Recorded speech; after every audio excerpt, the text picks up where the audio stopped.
Kiai Kanjeng itu bersikap menurut Kiai Kanjeng ngono lho dadi Indonesia iku. Kon nang rot suwet gak masalah. Kon barat gak masalah. Jadi kalau di maknya itu kan ada pedoman Jawa digowo, Arab digarap, barat diruat. Jadi tingkatnya diruat. Jadi harus dieksplorasi kembali, harus dipikirkan kembali secara mendasar. Jadi Kiai Kanjeng itu kate dangdut ya ayo, kate keroncong ya ayo, kate blues jazz ayo, kate rock suwet ayo, tapi dibalekno nang Indonesia. Kudu taat karo Indonesia. Jadi Mas yo I am sailing ngono ya, tapi diterbangi mari ngono. Kapusan rock suwet terus kadung mantep dadak terbangan. Jadi nah Indonesia iki timbangane dihapusi dunya, mending kon sing ngapusin dunya lah. Kita dijajah oleh Belanda itu menurut saya tidak dijajah, dihapusi, dibohongi, dikibulin, diplekoto, dibodohin. Sebab nek dijajah secara militer dan kekerasan, mosok kalah rek pendekar saunuke musuh Satpam 200 gitu. Jadi kita tuh dihapusi saking apike wong Jawa, wong Indonesia, mulane gampang digelembui, gampang dikibulin bahasa Betawi ini. Betawi ku ya ngibulin kok. Betawi ku dari kata apa Pak? Batavia. Ono cerita ngene Pak, di Bian Sultan Agung lak nyerbu Londo nang Jakarta. Terus ternyata pada hari kesekian pasukannya tuh ndak ada yang bisa masuk ke Jakarta, ke Batavia. Terus Sultan Agung ngirim telik sandi, ngirim intelijen masuk ke kota Jakarta. Terus untuk menyelidiki kenapa pasukan saya tidak berani masuk Jakarta. Ternyata Londo itu saking bingungnya musuh pasukan Sultan Agung ngelumpukno taek sak Jakarta. Terus taek itu diswawatno metu sekitar kota Jakarta. Jadi akhirnya pasukan dari Mataram ini tidak bisa masuk mergo apa? Kok orang mlebu kowe? Betawi, mambetai.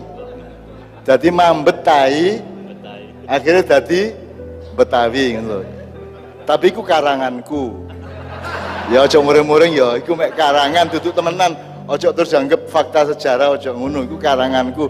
Sing penting lak kon guyu sih, sing penting kon seneng toh, ngono lho. Dadi ngono lho Pak. Kebenaran tuh bisa penting untuk tempat yang memang tepat untuk penting ya. Tapi kadang-kadang kebenaran juga bisa menipu. Masih nek ono arek merongos mosok kok sapa ngos nanti ngos lak gak sih. Meskipun benar dia merongos kan gitu kan. Ono arek wedok irunge pesek, sek nanti sek. Lah gak mungkin toh, meskipun bener pesek tapi lagi api nek kon nyopo. Jadi kebenaran, kebaikan itu harus dimanage secara tepat. Makanya yang paling puncak dari segala perilaku manusia termasuk pengelolaan negara dan globalisasi adalah kebijaksanaan. Karena dawuhnya Allah adalah ud'u ila sabili rabbika bil hikmati, bil hikmah itu tidak bil haq, tidak bil khair, tidak bil taqwa, tidak bil tawakal, tidak, tapi bil hikmah. Jadi dengan kebijaksanaan. Jadi sampean pinter kaya apa nek gak bijaksana ngerusak. Sampean kuat kaya apa nek gak bijaksana sampean ngelarani wong gitu loh. Sampean bodoh kaya apa tapi angger bijaksana tetap maslahat gitu loh. Jadi nomor satu itu kebijaksanaan. Kebijaksanaan baru di bawahnya ada kebaikan, baru ada kebenaran. Kebenaran sudah diunggul-unggul. Lah awakmu sekolah iku lak geng golek sing bener ya apa lak ngono. Tapi bener iku gorong karuan payu rek, gorong karuan apik, gorong karuan dadi kemaslahatan kudu apik. Apik ya gorong karuan misale ana wong lara kok paring nang rumah sakit. Menurut pengetahuan saya sampean ini umurnya tinggal 3 minggu. Ya apa? Nek kon sing lara kok saduk tagak raine wong iku.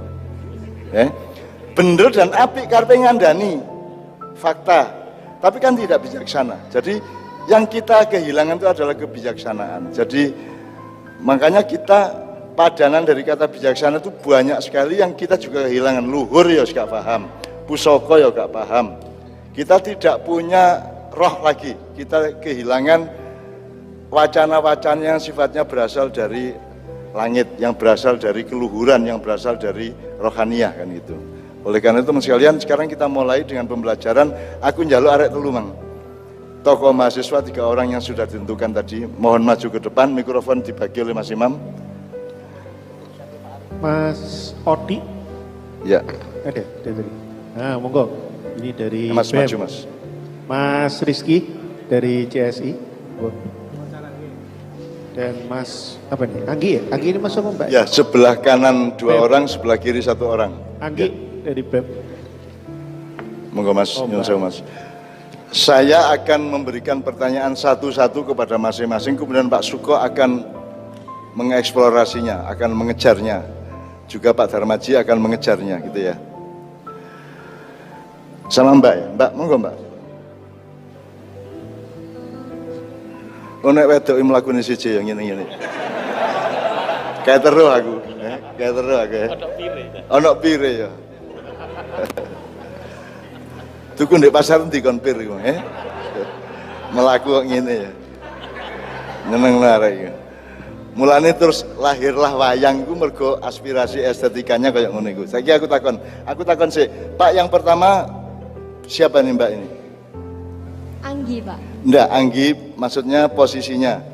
Menteri Koordinator Kemitraan Eksternal BEM.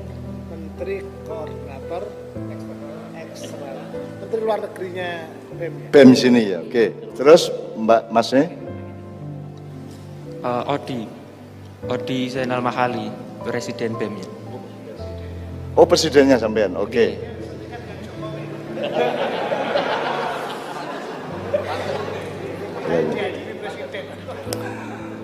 Ya, sip. Mas, yang terakhir Mas. Oke. Nama saya Rizky, demisioner Ketua UKM Cinta Seni Islami PNS. Demisioner Ketua UKM Cinta Seni Islami. Oke. Semua kuliah di BPNS. Oke. Aku ingin sampean terusno ya Pak Suko karo Pak Darmaji ya. Aku njal tongan Mbak sinten Mbak asmane Mas tadi? Anggi nganggo T lah Kak. Anggitmu ngono Kak. Anggita rek. Anggita, so agak betah lho Anggita ngono kan. Wes aku seneng. Anggi, aku takon sederhana sekali. Kamu kan tiap hari mengalami kehidupan, ada susah, ada seneng, ada bahagia, ada menderita, ada bingung, ada tenang, ada lapar, ada kenyang, ada segala macam. Pokoknya pengalaman hidup sederhana aja. Coba diinget-inget nama siapa atau nama apa yang paling sering kamu sebut.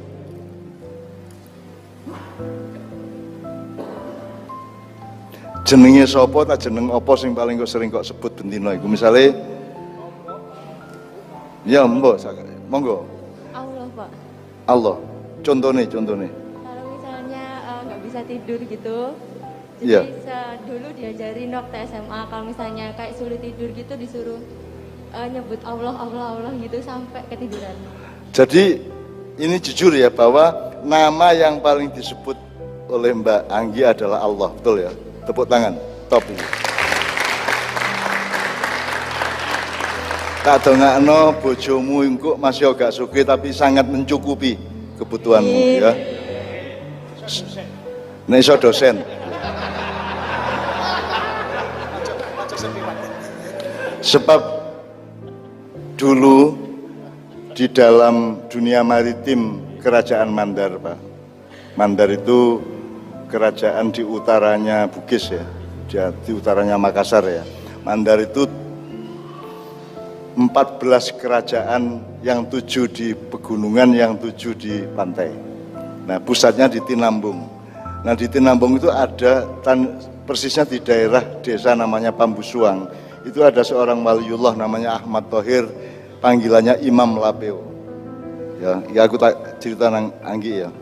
Jadi nelayan Mandar itu kan termasuk bagian dari yang dulu bikin pinisi, ya.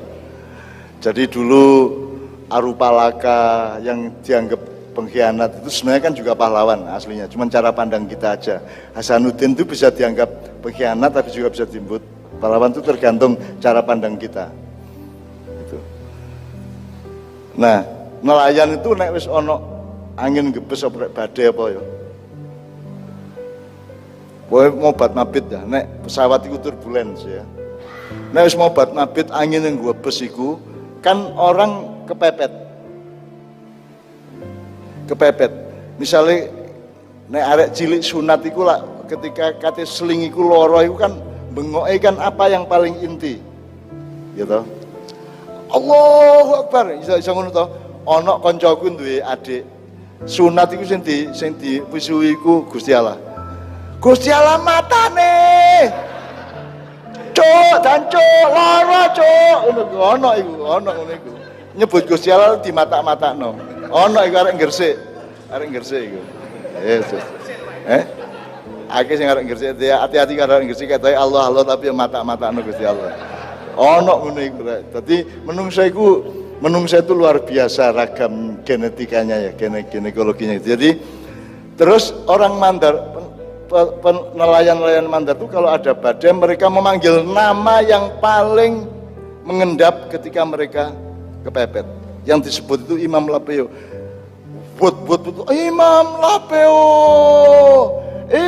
Lapeo, tolong Imam Lapeo, gitu ya. Terus badai reda. Ya. Itu tidak berarti Imam Lapeo itu maha kuasa enggak, tapi harus ada penjelasannya.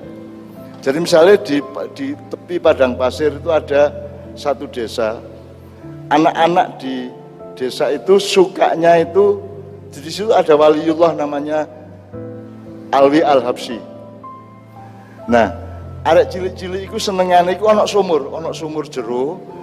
Dadi mereka itu nyeblong sumur karo bengok Alwi ngono iku. Alwi nyeblong belum terus mantul mendukur, dadi dhek balik mendukur meneh. Itu. Apakah kata Alwi itu sakti? Orang modern harus juga menjelaskannya. Jadi ada yang namanya kontaminasi dalam ilmu modern ya.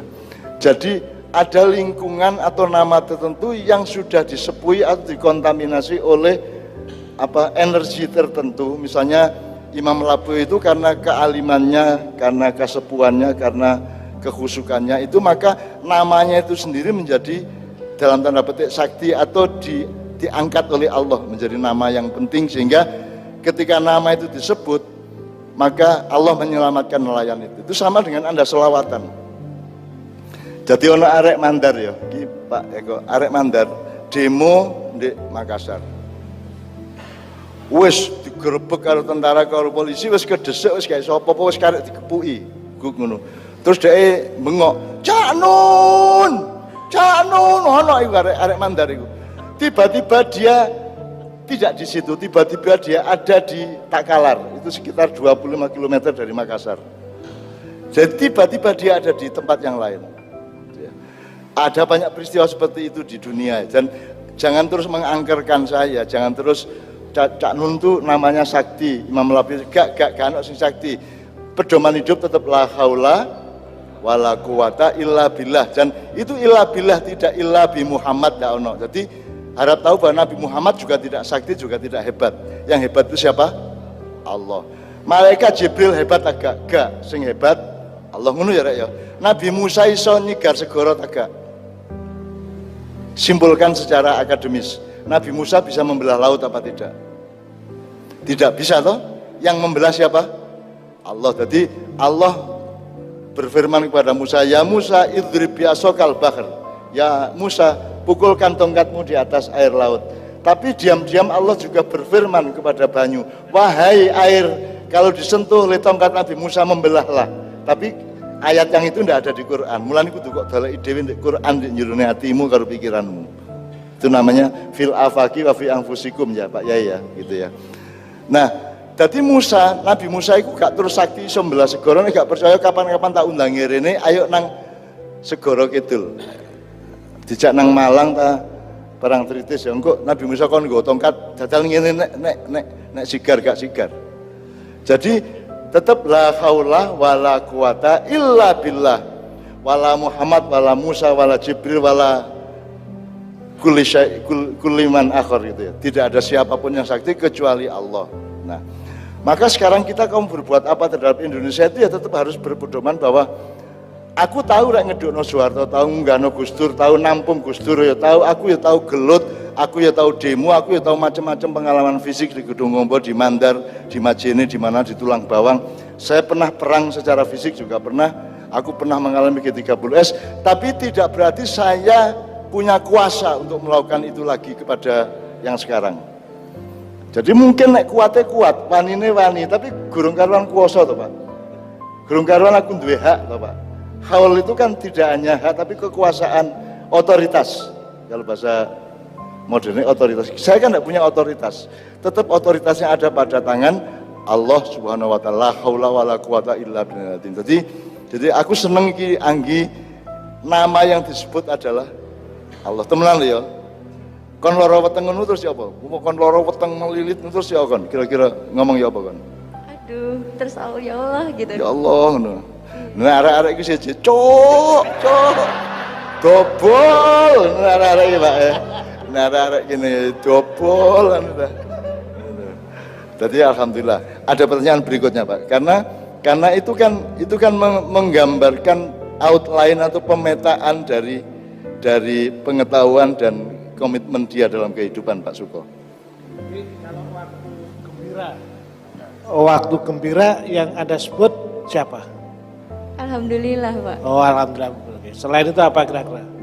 Yeay. Yeay. Yeay. Yeay. Gak nyebut jenengku belas sih. Boten jadun. Nggak, misalnya pas awakmu nilaimu IP-ne papat, Suko gak ngono ya. Ya Allah, wis gak tak terusno jadun. Enggak, saya cuma ingin menarik garis bahwa Anda itu harus punya skala prioritas. Jadi misalnya sekarang Anda kuliah di PPNS ya, itu yang paling utama kosakata di dalam alam pikiran dan ilmu Anda itu apa? Kan gitu. Jadi kon iku mikir awakmu dhewe, mikir kuliahmu dhewe, mikir nasibmu dhewe apa mikir Indonesia misalnya. Jadi skala prioritasnya harus jelas, Pak. Apa sing wajib iku apa? Awakmu termasuk wajib ta sunah. Gitu loh. Misalnya penting dia awakmu karo Indonesia. Penting dia awakmu masa depanmu ta masa depan wong akeh, gitu loh. Kan gitu kan? Jadi kita harus terbiasa dengan skala prioritas. Kenapa Indonesia rusak? Karena semua pemimpinnya tidak punya skala prioritas yang tepat untuk memimpin. Betul enggak? Golek badi dhewe ae kabeh ya ta gak? Ya ta gak? Lah ngono. Jadi karena tidak nasionalis gampangannya. Dia tidak berpikir jadi nek kon nyopir bis karo nyopir nek Surabaya ben opo sing cilik iku rek. Bemo ya. Nek awakmu nyopir bemo, awakmu ya sak bemo rasane ya. Menggok itu berdasarkan gedene bemo. Nek awakmu nyopir bis, awakmu atimu ya sak bis.